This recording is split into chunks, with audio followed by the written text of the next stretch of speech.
5 महीनों में अगर इन दोनों मानदंडों पर आप इस सरकार को जांचें तो दोनों कसौटियों पर सरकार खरी उतरेगी। जहां तक गरीब का ताल्लुक है, ऐसी योजना प्रधानमंत्री की तरफ से आई जिसे हमने प्रधानमंत्री जनधन योजना का नाम दिया। कब बैंकों का राष्ट्रीयकरण हुआ था, लेकिन आज भी हिंदुस्तान के 7.5 करोड़ परिवार, व्यक्ति नहीं, 7.5 करोड़ परिवार उस बैंक की दहलीज को छू नहीं पाए थे। सुशासन का तकाजा था कि हिंदुस्तान का हर व्यक्ति बैंक से जुड़े, और इसके लिए हम प्रधानमंत्री जनधन योजना लेकर आए और उसको हमने मिशन मोड में पूरा किया।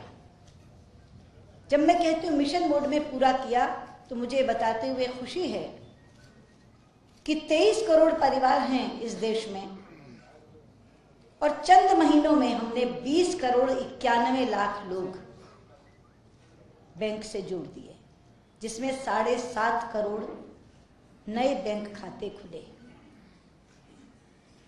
इस समय 97% हिंदुस्तान के लोग बैंक से जुड़ गए हैं। जो 3% बकाया है उसके लिए भी हमने 26 जनवरी तक का लक्ष्य रखा है कि हम उसको 100% कर देंगे।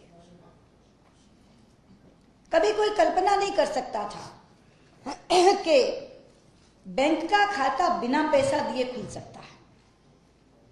ये जो इतने लोग अछूते थे बैंक से, वो इसीलिए थे कि एक तो उनको लगता था कि हमारे पास पैसा ही नहीं, हम बैंक खोलने क्या जाएं, कौन हमारा खाता खोलेगा। दूसरा, उनके मन में भय व्याप्त था कि हमारे मैले कुचैले कपड़े पहन के अगर हम जाएंगे तो धक्के ही पड़ेंगे। लेकिन एक ऐसा मिशन मोड में इस कार्यक्रम को हमने चलाया कि वो बैंक के द्वार तक नहीं आएंगे, बैंक वाले उस गरीब के द्वार तक जाएंगे और 0 बैलेंस से भी खाता खुलेगा। कोई सोच नहीं सकता कि आप 1 भी रुपया नहीं दे रहे और आपका खाता खुल रहा है, और बिना पैसा दिए जो खाता खुल रहा है उस खाते के खुलते ही आप 1 लाख रुपए की दुर्घटना बीमा के पात्र हो जाते हैं। और 26 जनवरी से पहले खाता खुले तो 30,000 रुपए महीना मेडिकल बीमा के भी पात्र हो जाते हैं। यानी आपकी जेब से एक नया पैसा नहीं गया, बैंक का खाता खुल गया और आप 1 लाख रुपए की दुर्घटना बीमा के पात्र हो गए और 30,000 रुपए मेडिकल बीमा के पात्र हो गए। तो इतनी बड़ी क्रांति फाइनेंशियल इंक्लूजन के क्षेत्र में बैंक में लोगों को समाविष्ट करने के लिए जो हुई है, उसका दूरगामी परिणाम क्या होगा कि जिस गरीब को सरकारी योजना से कोई भी लाभ मिलेगा या आज मिल रहा है, कोई वृद्धावस्था पेंशन का पात्र है, कोई विकलांग पेंशन का पात्र है, कोई विधवा पेंशन की पात्र है, कोई सामाजिक सुरक्षा पेंशन की पात्र हैं, कोई बच्चे छात्रवृत्तियों के पात्र हैं, किसी को गणवेश का पैसा मिलता है, किसी को पुस्तकों का पैसा मिलता है, किसी बच्चे को साइकिल का पैसा मिलता है। वो सारा पैसा सीधे सरकारी खजाने से निकलेगा और उनके खाते में चला जाएगा। बीच में किसी तरह की कोई कटौती या कमीशन कोई नहीं खा सकेगा। जिम्मेदारी संभाली तो चारों तरफ से शिकायतों का अंबार लग गया। पासपोर्ट नहीं बन रहे मैडम, पासपोर्ट नहीं बन रहे, इतनी देरी लगती है, पासपोर्ट नहीं बन रहे। चारों तरफ से सांसदों की भी शिकायत, लोगों के भी पत्र। तो मैंने तुरंत एक बैठक बुलाई और कहा कि मामला क्या है। आप हैरान होंगे क्या निकला उसकी जड़ में कि 5 लाख बुकलेट्स की शॉर्टेज है। अब कोई सोच सकता है कि किसी शासन में जहां रोज पासपोर्ट बनना है वहां 5 लाख बुकलेट्स की शॉर्टेज हो। आप कुछ भी कर लीजिए, आप उस सेवा में सुधार कर ही नहीं सकते। अगर आप बुकलेट उपलब्ध नहीं कराएंगे तो अच्छे से अच्छा पासपोर्ट अधिकारी भी पासपोर्ट कहां से बना के देगा। तो जब मैंने पूछा, उसकी जड़ में मैं गई तो पता चला कि नासिक प्रेस से ये छपते हैं। स्याही का ग्लोबल टेंडर होता है, पेपर का ग्लोबल टेंडर होता है,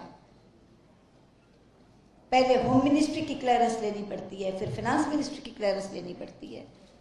तो मैंने कहा कि ये नई चीज और नई प्रक्रिया तो नहीं, यही तो होती ही है। अगर होती है तो इसके बारे में ध्यान क्यों नहीं दिया गया? अगर आप छपने का ऑर्डर ही नहीं देंगे तो आपको मिलेगी कैसे? और अगर आप बुकलेट उपलब्ध नहीं कराएंगे तो पासपोर्ट बनेगा कैसे? आज मैं संतोष के साथ ये कह सकती हूं कि हमने सारी प्रक्रियाएं दिन और रात एक करके पूरी करी और 1 महीने में 6 लाख बुकलेट्स छपा कर दे दी, पूरी शॉर्टेज खत्म कर दी। अब बुकलेट्स पहुंच गई, लेकिन तरीके ऐसे थे कि सेवा मिलती नहीं थी। मैं केवल भोपाल का उदाहरण दे रही हूं क्योंकि आप साक्षी हैं। मैंने भोपाल के पासपोर्ट ऑफिसर को बुलाकर पूछा कि कितने दिन में पासपोर्ट बनता है, तो उसने कहा जी 28 वर्किंग डे के बाद हम अपॉइंटमेंट देते हैं। 28 वर्किंग डे का मतलब है 40 दिन, कैलेंडर के 40 दिन। आज आप अप्लाई करेंगे पासपोर्ट तो 28 दिन के बाद यानी 40 दिन के बाद वो आपको तारीख देगा कि आप आकर मिलिए, और उसके बाद प्रक्रिया शुरू होगी दिन में। तो मैंने कहा कि ये बर्दाश्त ही नहीं है। आप स्पेशल ड्राइव करिए, कुछ करिए, लेकिन पहले इसको 1 सप्ताह तक लाइए। 28 दिन का अपॉइंटमेंट 1 सप्ताह तक, 7 दिन तक आप कब लाएंगे?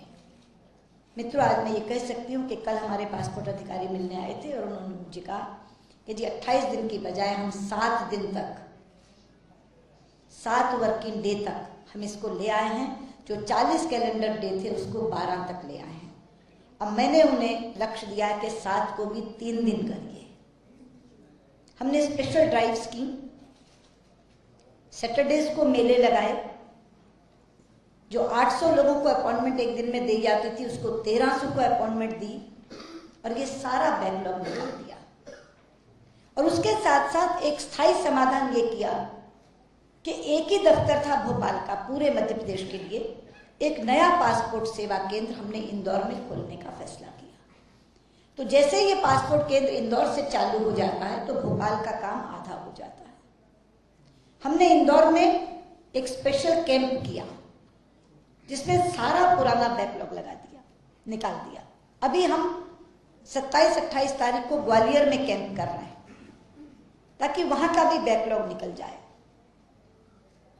और भोपाल में तो जैसे मैंने कहा हर सैटरडे हम लोग ये मेला करके हमने पूरी ड्राइव करके उसको खत्म किया। ये 28 दिन को 7 दिन तक लाना ये सुशासन है कि व्यक्ति जो सेवा उसको मिलनी चाहिए, passport as a matter of right है, अधिकार है उसका, लेकिन 28 दिन बाद आप बुला रहे हैं उसको तो देंगे कब? तो ये मैंने एक सुशासन का उदाहरण आपका दिया जिसके आप साक्षी हैं। मैं जब स्वयं आती थी यहाँ लोग शिकायत करते थे तो मैंने कहा था मैं पासपोर्ट केंद्र का दौरा उस दिन करूंगी जिस दिन मुझे ये पता चल जाएगा कि हाँ लोग संतुष्ट हैं सेवाओं से। तो इसलिए मैंने एक उदाहरण देकर के आपसे ये बात की कि हमारी सरकार विकास और सुशासन दोनों मंत्रों को लेकर चल रही है। विकास के लिए बहुत बड़ी दूरदृष्टि रखी है। ये मेक इन इंडिया जब होगा तो कारखानों का अंबार लग जाएगा, यहाँ हमारे बच्चों की बेरोजगारी भी खत्म होगी और विकास भी होगा। लेकिन सुशासन का एक उदाहरण मैंने अपने ही विभाग का देकर आपको बताया कि ये सरकार अटल जी के समय के उस मंत्र को बहुत तीव्र गति से आगे बढ़ा रही है जो अटल जी ने अपने शासन कार्यकाल में दिया था। उनका शासन विकास को भी समर्पित था और सुशासन को भी समर्पित था। उसी मंत्र को बहुत ज्यादा तेज गति से लेकर अब हम चल रहे हैं और 7 महीने बाद ये कह सकते हैं कि एक भी उदाहरण आप भ्रष्टाचार का नहीं दे सकते। ईमानदारी से सरकार चल रही है, गरीबों को समर्पित होकर चल रही है और विकास की भी दूरदृष्टि लेकर चल रही है।